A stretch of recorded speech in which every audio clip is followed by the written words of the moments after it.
Kwa mara nyingine leo hii tuko site kwa ajili ya kuhakikisha kwamba dhamira ya Daktari Samia Suluhu Hassan katika upande wa viwanda na biashara unaendelea kupata mafanikio.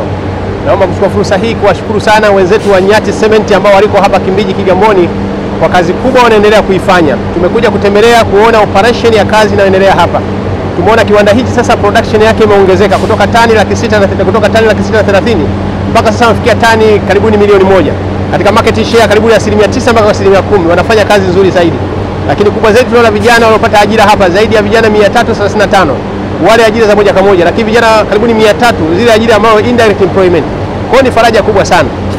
Kubwa zaidi tumeona hapa kwamba uzalishaji unaendelea vizuri. Sasa ombi langu kubwa ni kwa watu wa TARURA watusaidie kipande hichi cha barabara cha kilomita 8 kiweze kukamilika ili mradi mizigo inayozalishwa hapa iweze kusafiri vizuri.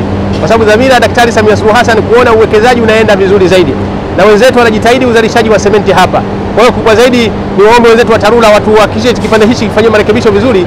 Lengo kubwa ni kwamba barabara hii ipitike na mizigo inayozalishwa hapa iweze kusafiri. Lakini kubwa zaidi naomba nimpongeze sana Daktari Samia Suluhu Hassan kwa dhamira yake kubwa kuhakikisha nchi hii inaenda vizuri katika upande wa viwanda.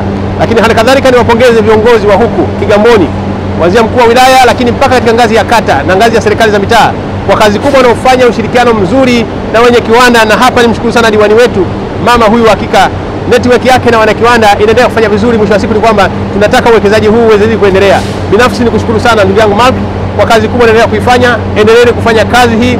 Serikali iko nanyi kuhakikisha zile changamoto mlizosema tutaenda kuzifanyia kazi ili mradi uzalishaji wenu uende vizuri katika kiwanda cha Nyati Cement. Katika ziara hii mkurugenzi wa Nyati Cement amewasilisha changamoto ambazo wao wanakutana nazo.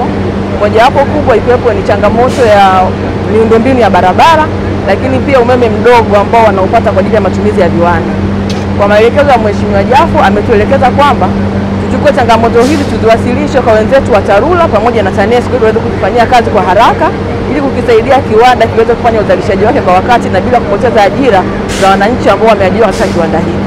Hivyo tumepokea maelekezo hayo na hivi karibuni tutaenda kuyafanyia kazi pindi tunapotoka hapa. Views and challenges with him, and we look forward towards collaboration with the government to the development of Tanzania. I wish him all the best, and thank you very much. We are very happy to have him here today.